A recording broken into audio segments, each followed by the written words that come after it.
మీనా స్టైల్లో mutton curry చేశారంటే మళ్ళీ మళ్ళీ ఇలానే ట్రై చేస్తారు. అంత టేస్ట్గా ఉంటుంది. అందరూ మీ కర్రీకి ఫ్యాన్స్ అయిపోతారు. ఫ్రెష్గా ఉండే 1 కిలో మటన్ తీసుకొని నీట్గా క్లీన్ చేసి పక్కన పెట్టుకోండి. వేరొక బౌల్లో ఒక 2 స్పూన్స్ అల్లం వెల్లుల్లి పేస్ట్, పసుపు, అలాగే కర్రీకి సరిపడా ఉప్పు, కారం కూడా తీసుకోండి. మనం కర్రీలో అస్సలు మళ్ళీ వేయము. అలాగే కొద్దిగా ధనియా పౌడర్, జీలకర్ర పొడి, ధనియా పౌడర్ 1 స్పూన్, అలాగే వేయించిన జీలకర్ర పొడి 1 స్పూన్, అలాగే 2 స్పూన్స్ ఫ్రెష్ పెరుగు కూడా ఇందులోనే వేసుకోవాలి. ఆ తర్వాత మనం క్లీన్ చేసి పెట్టుకున్న మటన్ కూడా ఇందులోనే వేసి బాగా కలుపుకోవాలి. బాగా కలుపుకున్న తర్వాత దీన్ని ఒక 1 అవర్ పక్కన పెట్టేసేయండి. ఆ తర్వాత మనం కర్రీకి ప్రిపేర్ చేసుకుందాం. అలాగే మన ఛానల్ని ఇంతవరకు సబ్స్క్రైబ్ చేసుకోకపోతే ఒక్కసారి సబ్స్క్రైబ్ చేసుకొని లైక్ చేయండి. మనం ఈ మటన్ కర్రీ కోసం అయితే పచ్చి మసాలా అయితే అస్సలు వాడట్లేదండి. అలాగే మనం కర్రీ ప్రిపరేషన్ కోసం కొద్దిగా గరం మసాలా అయితే తీసుకుందాము.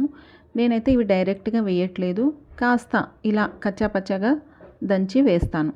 మసాలా ఇలా దంచి వేస్తేనే చాలా టేస్ట్ ఉంటుందండి. స్టవ్ మీద కడాయి పెట్టి కొద్దిగా ఆయిల్ వేసుకోవాలి. ఆయిల్ వేడెక్కిన తర్వాత ఇందులోనే ఒక 2 తేజ్పత్తా కూడా వేసుకోవాలి. మనం కచ్చాపచ్చాగా దంచుకున్నాం కదా గరం మసాలా, అది కూడా ఇప్పుడే పోపులో వేసుకోవాలి. సన్నగా కట్ చేసిన ఒక 2-3 ఆనియన్స్ అయితే మనం ఇప్పుడు వేసుకోవాలి. ఆనియన్స్ మంచి కలర్ వచ్చేంత వరకు వేయించుకోవాలి. ఇవి వేగుతున్నప్పుడే షాహీ జీరా కూడా వేసుకోవాలి. ఆ తర్వాత మనం మటన్ని మ్యారినేట్ చేసి పెట్టుకున్నాం కదా, అది వేసుకొని బాగా కలుపుకోవాలి. మటన్లో వాటర్ మొత్తం బయటకు వచ్చి అది పూర్తిగా ఎవాపరేట్ అయిపోయి మటన్ బాగా వేగేంత వరకు కూడాను మధ్య మధ్యలో కలుపుతూనే ఉండాలి. మామూలుగా అయితే నేను ఎప్పుడు కూడా మటన్ కుక్కర్లోనే పోపు పెట్టి కుక్కర్లోనే ఒక 2-3 విజిల్స్ వచ్చేంత వరకు డైరెక్ట్గా పెట్టేస్తూ ఉంటాను.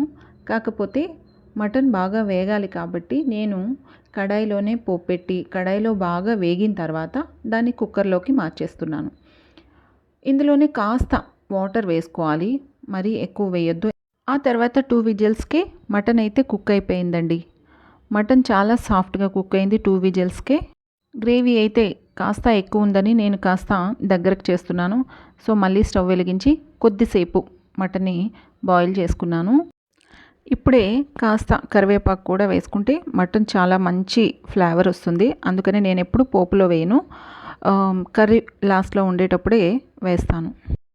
ఇంకా లాస్ట్లో కాస్త గరం మసాలా వేసి ఒక 10-15 మినిట్స్ కుక్ చేసుకుంటే మనకి మటన్ కర్రీ అయితే రెడీ అయిపోతుందండి.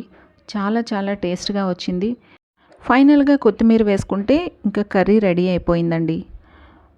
మీరు కూడా ఈ స్టైల్లో ఒక్కసారి ట్రై చేసి కామెంట్ చేయండి. నా కర్రీ ఎలా ఉందో చెప్పండి. అలాగే నా వీడియో నచ్చితే ప్లీజ్ సబ్స్క్రైబ్ చేసుకోండి, అలాగే లైక్ చేయండి. మీరిచ్చే లైక్ వల్ల నా వీడియో మరింత ఎక్కువ మందికి రీచ్ అయ్యే ఛాన్స్ ఉంటుంది. ఇంకేదైనా ఐటెం కావాలంటే కామెంట్ సెక్షన్లో కామెంట్ చేయండి. Thank you so much.